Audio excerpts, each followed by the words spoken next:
Hello, welcome back. Today I'm going to do a short presentation for you on English hawthorn. It's one of our native trees here in the UK that particularly lends itself to bonsai, and I know till now a lot of my videos have been on imported trees and Japanese maples, and a lot of people have asked, do I work on native trees? And of course I do. I work on all sorts of trees, and this is one from my own private collection that I've been working on for the last about 4 to 5 years. Essentially, it's a collected Yamadori hawthorn. It was dug out of an old sand quarry here in the UK, and over the last few years I've been developing this as a bonsai.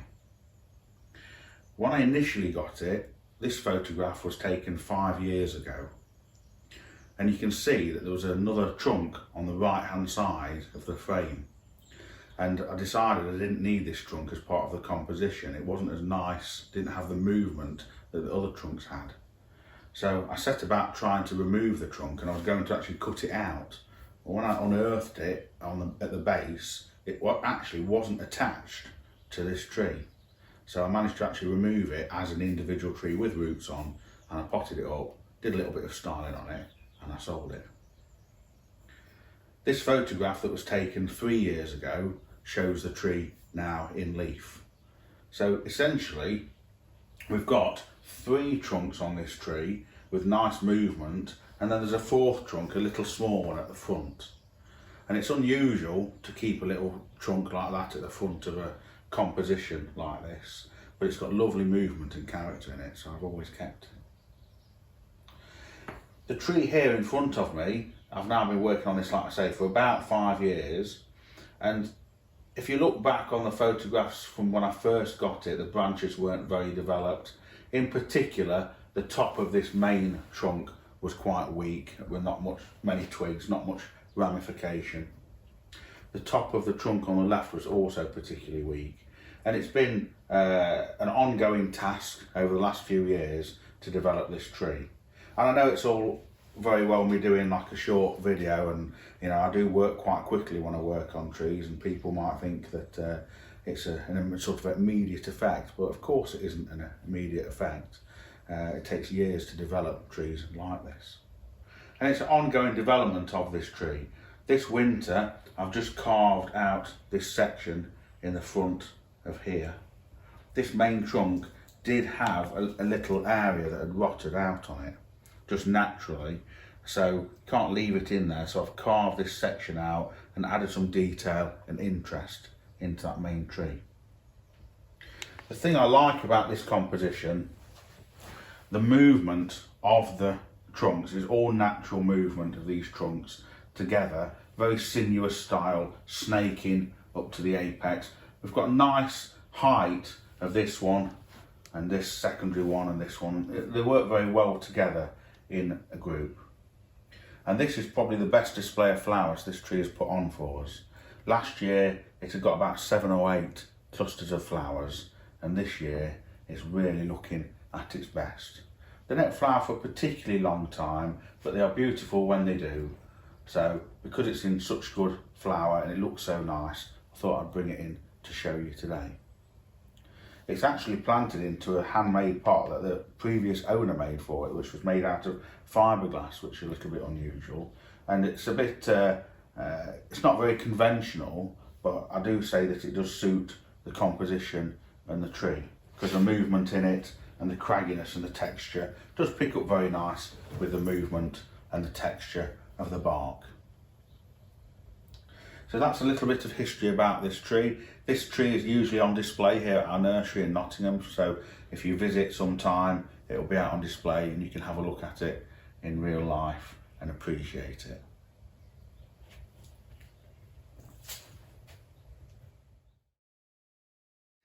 Hello, in this video we're going to be talking about and working on a couple of English hawthorn. Both of the trees that I'm going to be working on today have been originally collected from the wild. This one was collected down in Kent a number of years ago, and it was obviously collected because it's got such nice movement in the base of the trunk. And whenever you get collected trees, hawthorn with old bark and good movement, there's always a good potential there to make them into bonsai. This particular tree, when I first bought it, it was just in a really big plant pot, a really huge tub, and I grew it in there for a couple of years, and about 2 years ago I managed to get it into this bonsai pot for now.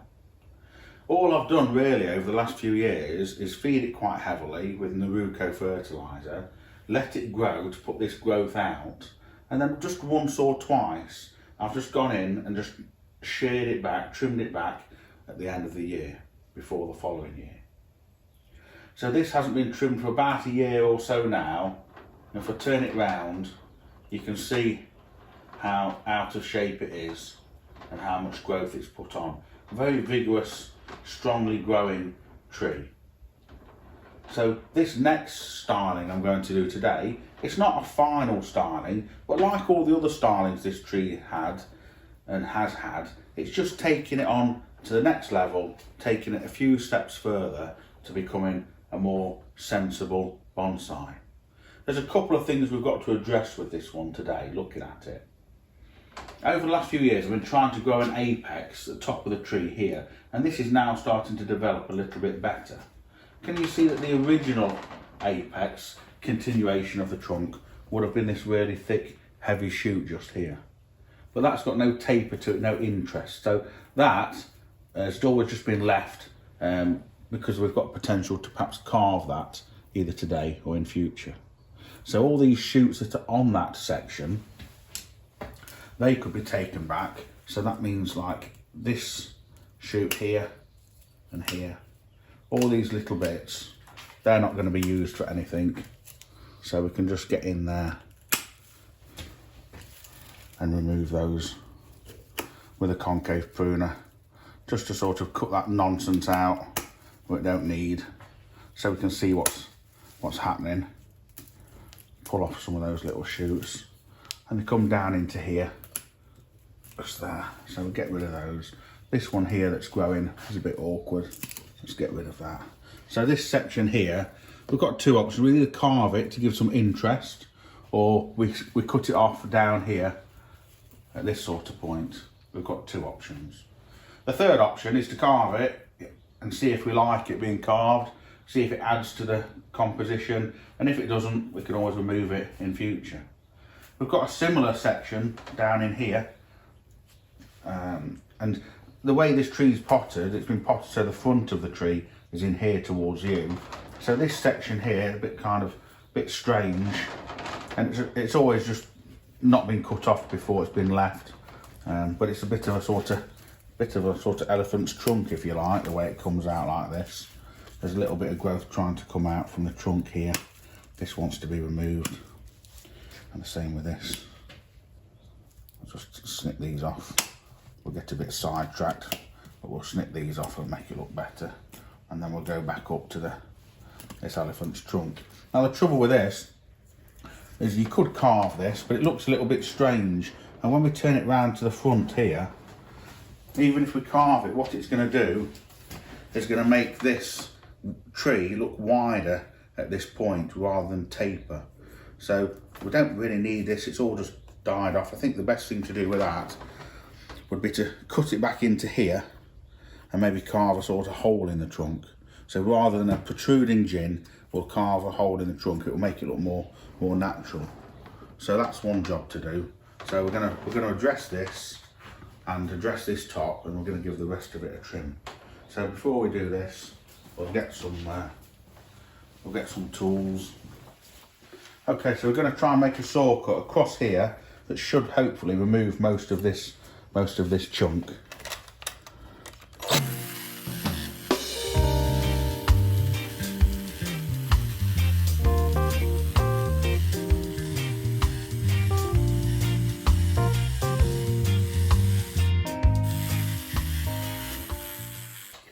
Nearly be through now. Look, remove that, got rid of that quite easily. If I turn it round,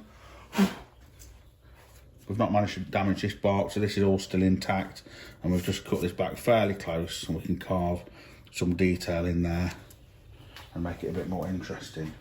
There's another section in here, you see there, that section's been cut off. Probably do another saw cut through here just to reduce this section. Easier to saw this lump off than to spend 10 minutes carving it. So another saw cut through here will reduce that a little bit more.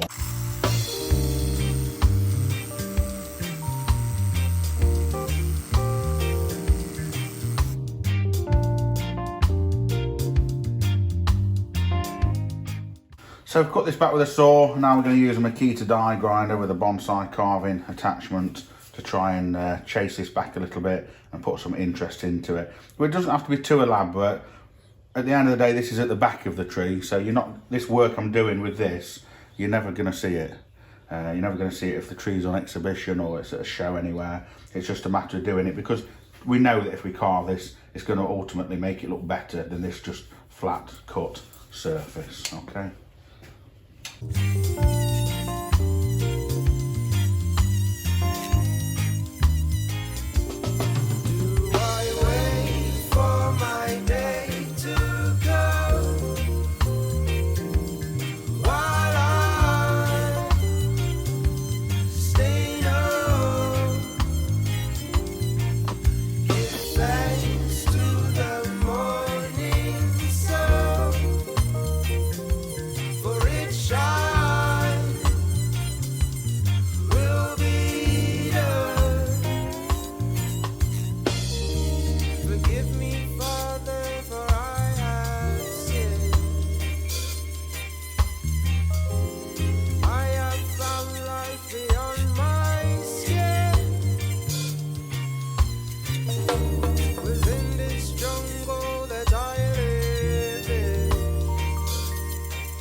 Stand by, watch as my torment tries to eat me. So a little bit of carving like this on that cut section to give a little bit of depth, to carve some character into it. We can do more detail carving afterwards with a smaller tool, but probably let this just dry out and weather a little bit before we do that. Like I say, it's at the back of the tree, so you won't see it, but it gives a bit of cragginess and detail to what was just a blank straight cut on the back of the tree. Okay, so now we've done this section of carving, we can work our way up the tree, taking off any other bits we don't want, having a look at the branches. So where we've got these little bits of foliage that are coming out of the trunk that we don't need, we can cut those off, and we'll start to try have a look at the branches and what we've got. So I'll start off on this low branch here, coming forward and to the right, and we'll reduce back these sections where they're getting a little bit too long to keep this under control and to develop these foliage pads.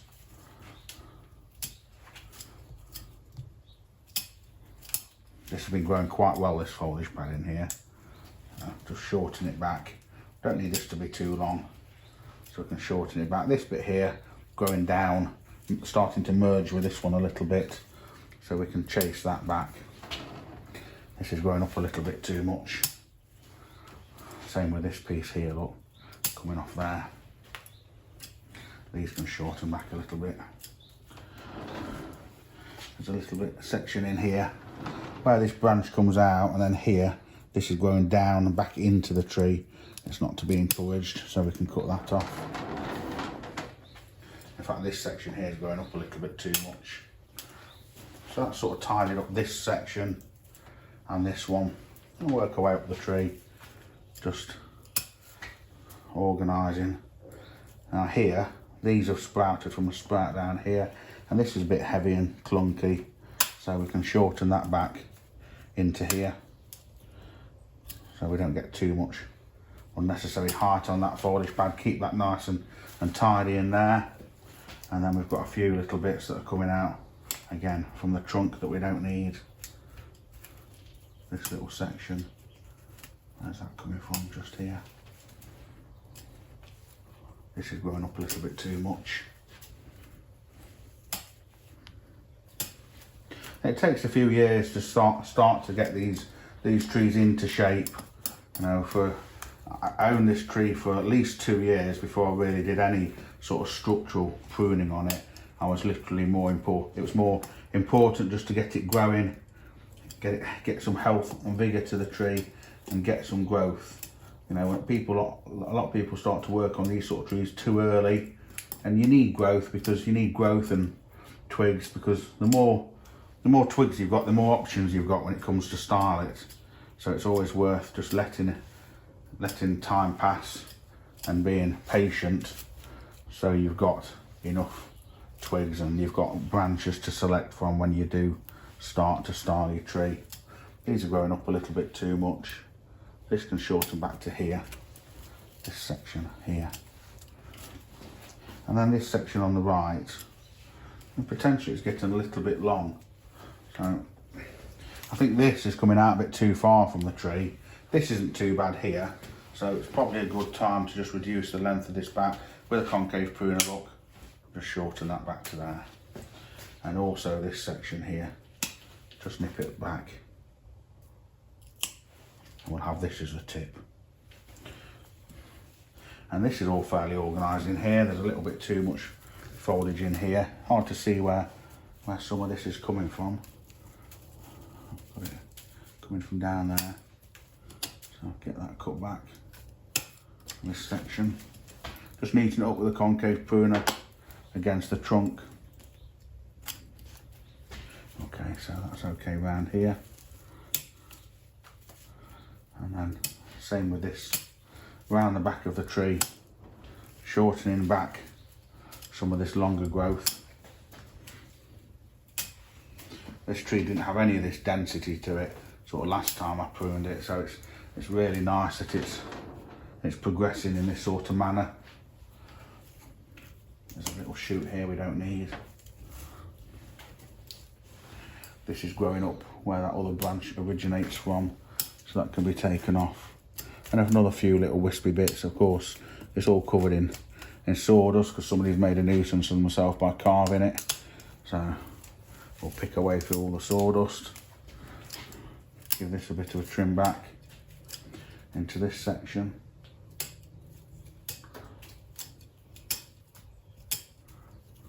This is going up too much.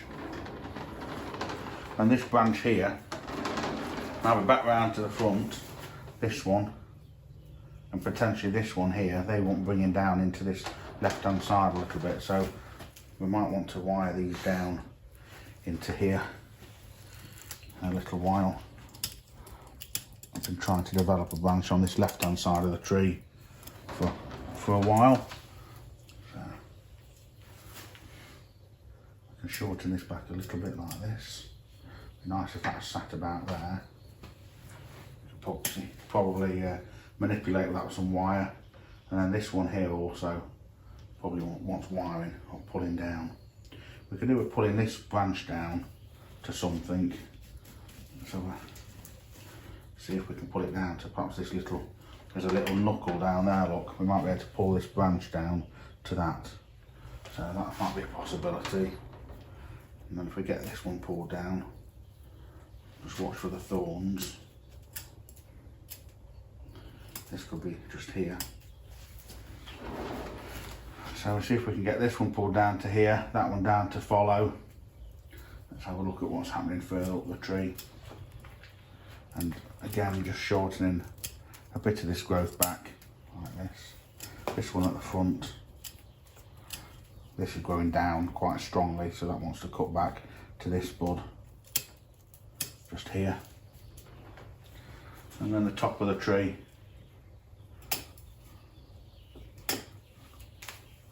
We want to shorten this back into here. And the apex, we're still trying to grow this apex on a little bit, so I don't want to be too hard on it, but it wants to be back into about here, this section. This piece here is too long. You should start to see it take shape as I trim back these sections that we don't need. this little sprout here is going across the trunk, the apex, so we don't need that one. This can shorten back. And this brings us down onto this side again. Quite a lot of vigorous growth here.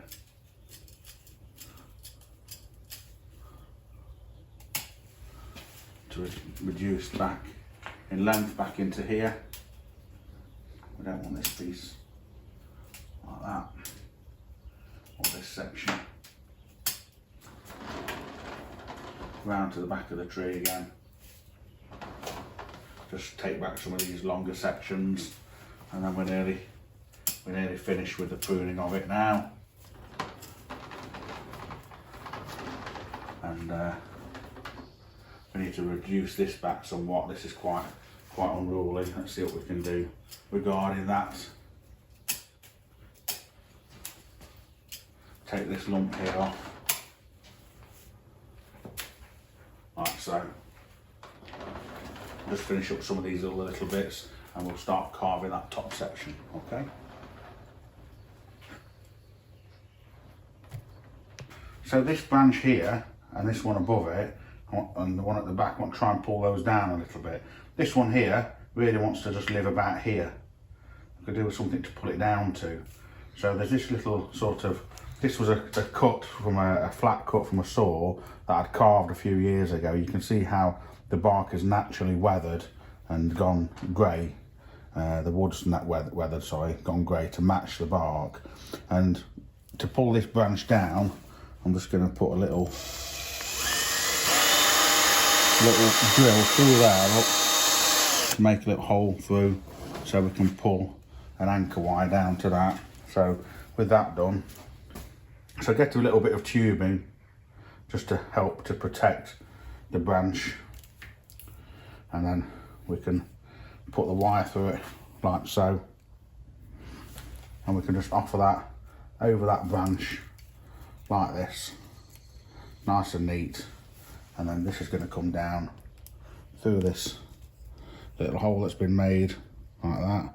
Bring this wire to meet it, and then with a pair of bonsai pliers, look, we can twist this wire. This is bringing the branch down already, so put a little bit of twist on that like so, and snip off the excess, just tuck it under there, and then we'll get a slightly thicker piece of wire.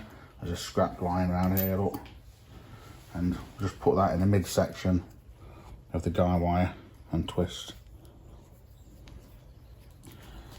to bring this down a little bit more. That's the neatest way to do a little guy wire. Quite controlled, like that. And then shorten this back a little bit more. Just tuck it down, look, out of the way, and turn it round to the front. It's brought that branch down quite easily. In fact, this front section is brought down a bit too much. It's in a different plane to this, so I'm just going to pop a little bit of wire on that just to move it to here. That's easily done.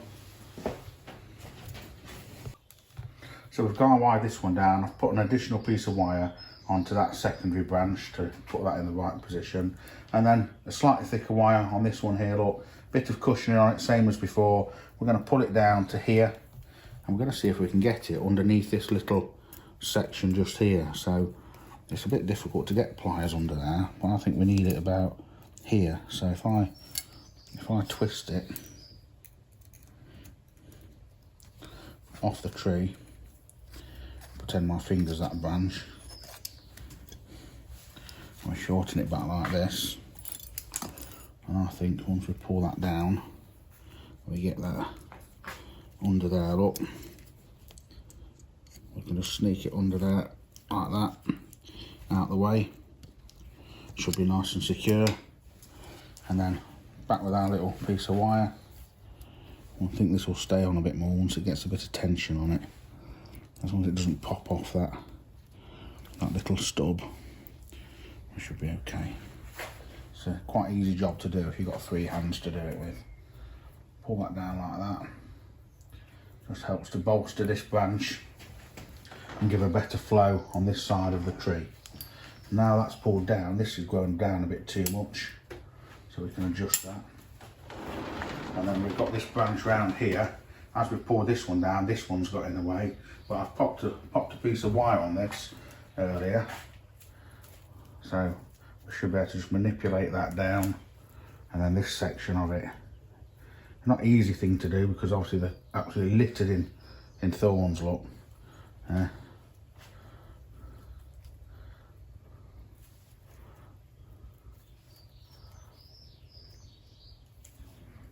Move that out of the way.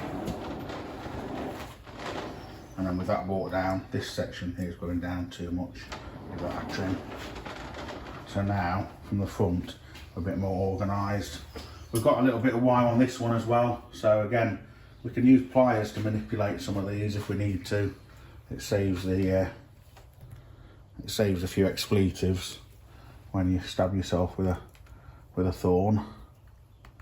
If you've got time when you're working on these trees, if you're doing this in the early spring, I'll spend an extra 5 or 10 minutes to actually cut the thorns off the tree, and then there's a lot less chance of getting damaged by them.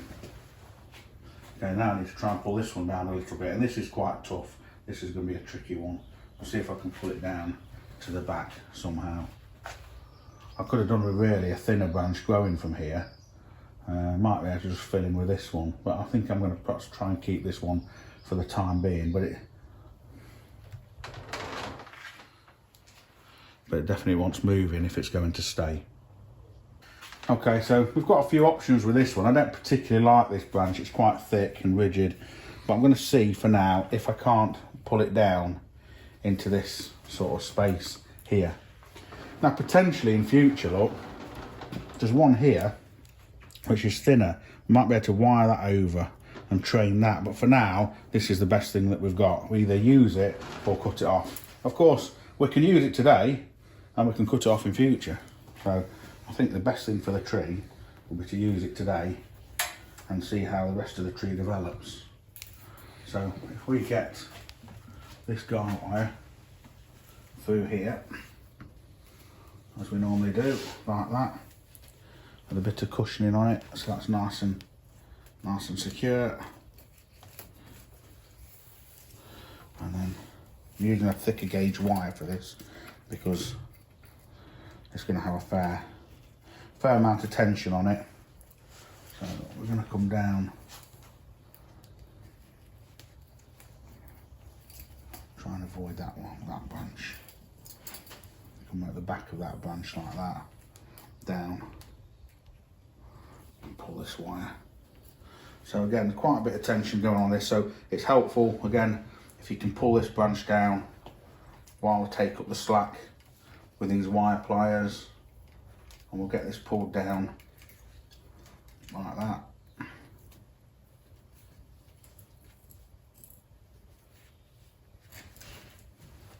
Trim that off. Tidy that up a little bit.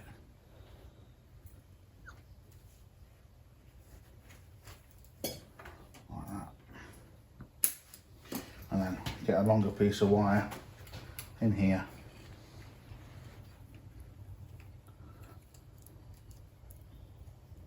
Just gently twist that.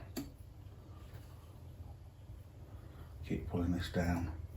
And because we've got this anchor point forward, it's bringing it forward a little bit as well as down, which is going to help get it where we need it to be.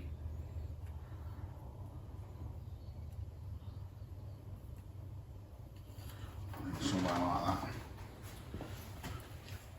Helps to fill in. Shorten this back a little bit, this section back. Often you have to trim these foliage pads because once you put guy wire on, it does alter the way the foliage is laying. So that's nicely tucked in here. That one's in here. So the right hand side of the tree, that came into shape quite easily by pruning.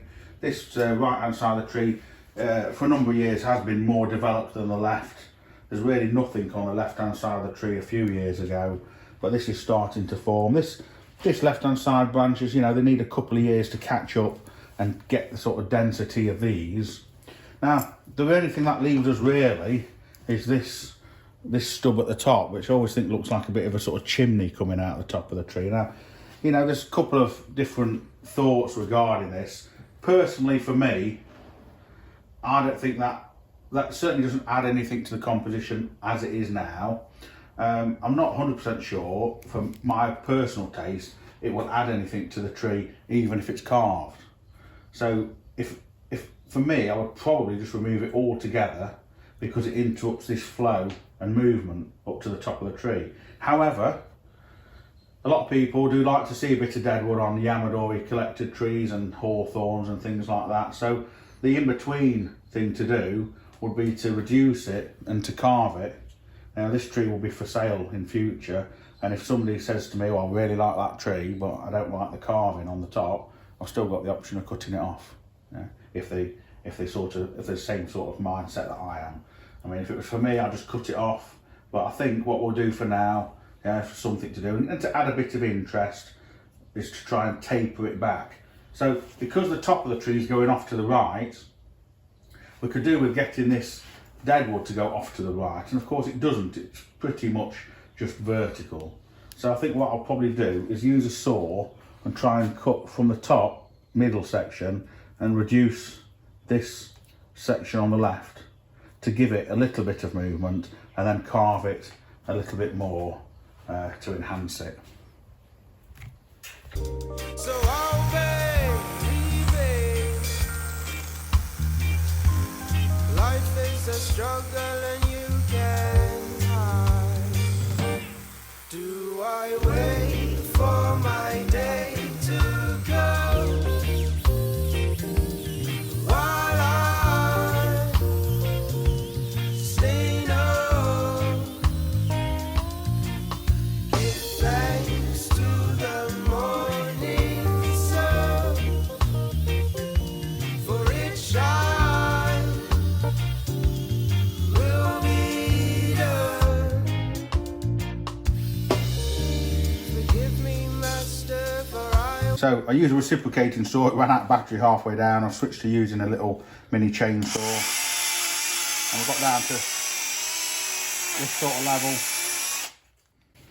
We should be able to just take that side off now, which has just given us a start of a little bit of movement this way.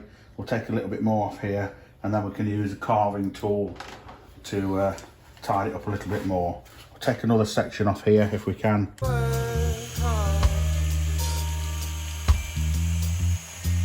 have done worse than just leave scars.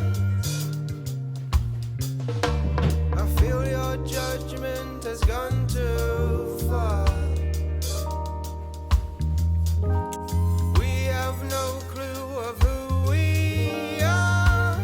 Yeah, I'm leaving from this demon. No longer I will sit and stand by or watch as my torment tries to eat me. So I'll be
So the first pass of the carving, we've managed to put a little bit of movement into this.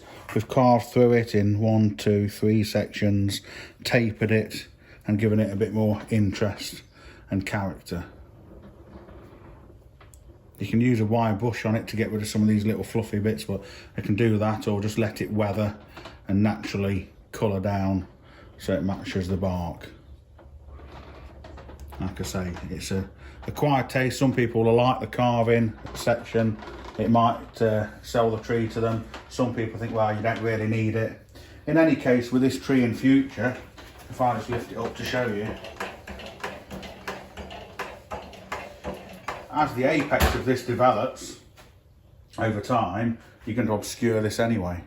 And I always think if you've got an area carving that you can't see, then you've got to question whether you need that area of carving if it doesn't add anything to the tree. So we'll just get it cleaned up a little bit, and we'll have a little bit of a recap, get rid of some of the sawdust. Okay.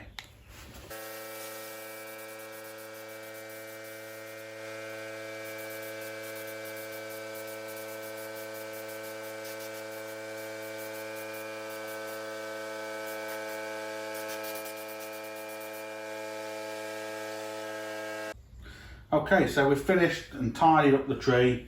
This is the front towards you, and for those of you who followed it from the start, we've trimmed the tree back to get the branches more organised. It wasn't too bad on this right hand side, it fell together quite nicely. This left hand side needed a bit more work. We've used 2 or 3 guy wires. We've wired some of these branches to allow us to drop them into position. We've done a section of carving on the rear of the tree here, where there was a big stub that we've removed, and we've carved this upper section that was very straight with no taper to give some interest. This heavy branch, we've pulled that down, that was growing quite strongly upward, and now for the next few months it's just a matter of keeping this trimmed back to develop these foliage pads. Front of the tree in there towards you. Like I say, this tree I've been working on for about 5 years or so, and this is the first major styling it's had. All I've done until this point is just let it grow wild and then just trim it back every 1 to 2 years. Altogether, this demonstration on this tree has taken about an hour in real time. Here's a photograph of it before we started this work today.